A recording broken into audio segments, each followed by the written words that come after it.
हर ताज़ा खबरों के लिए हमारे YouTube channel next news 9 channel को सब्सक्राइब करें और लेटेस्ट नोटिफिकेशन के लिए बेल आइकॉन को क्लिक करें। साल 1947 में भारत आजाद हुआ था अंग्रेजी हुकूमत से। इसी साल बना था पाकिस्तान, यानी ये साल था विभाजन का। विभाजन के वक्त बहुत से परिवार भी एक देश से दूसरे देश गए थे। इन्हीं परिवारों में से एक परिवार बनारसी लाल चावला का भी था, जो पाकिस्तान के मुल्तान में रहता था, लेकिन पार्टीशन के कारण हरियाणा के करनाल गया था, फिर यहीं बस गया। बनारसी बड़े मेहनती आदमी थे। घर चलाने के लिए पहले कपड़े बेचा करते थे और भी कई सारे छोटे मोटे काम करते थे। बाद में इन्होंने अपनी कड़ी मेहनत से टायर बनाने का बिजनेस शुरू किया। इनकी बीवी घर के काम देखती थी। दोनों के 4 बच्चे हुए। 17 मार्च 1962 के दिन सबसे छोटी बेटी हुई। नाम रखा गया मोंटो। मोंटो बहुत प्यारी बच्ची थी। उसे हवाई जहाज बहुत पसंद था। वो बचपन में सितारों के बीच उड़ने का सपना देखती थी। आँखों में एक अलग चमक थी, एक अलग जज्बा था। इसी जज्बे ने और आसमान में उड़ने के इसी सपने ने मोंटो को एक दिन कल्पना चावला बना दिया, और यही मोंटो आगे चलकर स्पेस में जाने वाली पहली भारतीय महिला बनी और राकेश शर्मा के बाद दूसरी भारतीय। अब बनारसी जी ने अपनी सबसे छोटी बच्ची का कोई फॉर्मल नाम नहीं रखा था, मोंटो ही उसका नाम था। जब वो थोड़ी बड़ी हुई तो स्कूल में एडमिशन कराने की बारी आई।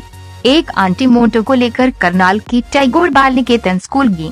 वहाँ प्रिंसिपल ने पूछा कि क्या नाम रखा जाए। तब आंटी ने बताया कि मोंटो के 3 नाम हैं, ज्योत्सना, सुनाना और कल्पना, लेकिन तीनों में से कौन सा नाम रखा जाए इस पर अभी कोई फैसला नहीं किया है। प्रिंसिपल ने मोंटो से ही पूछा कि वो क्या नाम रखना चाहती है। मोंटो ने कहा कि वैसे तो उसे तीनों नाम पसंद है, लेकिन कल्पना सबसे ज्यादा पसंद है, क्योंकि उसका मतलब इमेजिनेशन होता है, और मोंटो को तो आसमान में उड़ने की कल्पना करना पसंद था ही। फिर क्या, स्कूल के पहले दिन मोंटो का नाम हो गया कल्पना चावला। उस वक्त किसी ने ये नहीं सोचा होगा कि ये लड़की आगे चलकर स्पेस की सैर करेगी। स्कूल में जब ड्राइंग बनाने की बारी आती, सारे बच्चे वही पहाड़, नदी के चित्र बनाते। कल्पना उन पहाड़ों और नदियों के ऊपर हवाई जहाज का चित्र बना देती।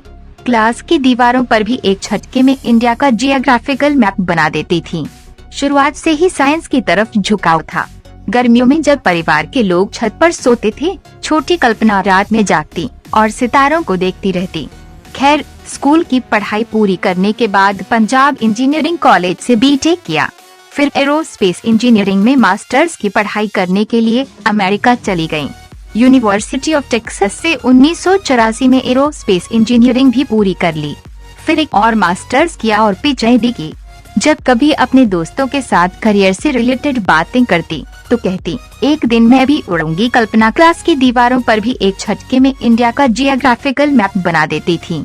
उड़ने का सपना कल्पना ने बचपन से देखा था और उसे पूरा करने के लिए बहुत मेहनत भी करती थी। उन्होंने पढ़ाई पूरी करने के बाद 1988 में नासा के साथ काम करना शुरू किया। फिर अमेरिका में ही शिफ्ट हो गई। 1991 में इन्हें अमेरिका की नागरिकता भी मिल गई। फिर नासा एस्ट्रोनॉट कॉर्प्स का हिस्सा बन गई। 1997 में पहली बार स्पेस मिशन में जाने का मौका मिला। वो नासा के स्पेस शटल प्रोग्राम का हिस्सा बनी। आगे बढ़ने से पहले स्पेस शटल प्रोग्राम के बारे में थोड़ा बात कर लेते हैं। नासा का एक प्रोग्राम है ह्यूमन स्पेस फ्लाइट। इस प्रोग्राम के तहत कुछ लोगों को ग्रुप में स्पेसक्राफ्ट के जरिए स्पेस में भेजा जाता है किसी रिसर्च के लिए। तो स्पेस शटल प्रोग्राम भी एक ह्यूमन स्पेस फ्लाइट प्रोग्राम था। चौथा ह्यूमन स्पेस फ्लाइट प्रोग्राम था। इस चौथे प्रोग्राम का 88वां मिशन था कोलंबिया फ्लाइट टेस्ट TS-87। इसका हिस्सा बनी कल्पना चावला। ये कल्पना का पहला स्पेस मिशन था।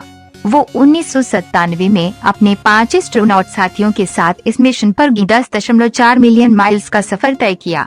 पृथ्वी के 252 चक्कर काटे। पहला मिशन सफल रहा। कल्पना साल 2003 में अपने दूसरे स्पेस मिशन पर गई। मिशन था स्पेस शटल कोलंबिया STS-107। फिर कल्पना साल 2003 में अपने दूसरे स्पेस मिशन पर गई। मिशन था space shuttle Columbia STS-107।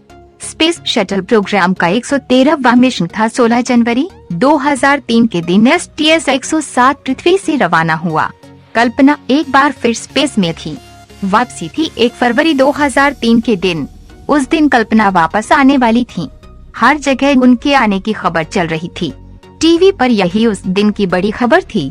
STS 107 बस धरती पर आने ही वाला था, लेकिन लैंडिंग के 16 मिनट पहले ही स्पेसक्राफ्ट टूटकर बिखर गया।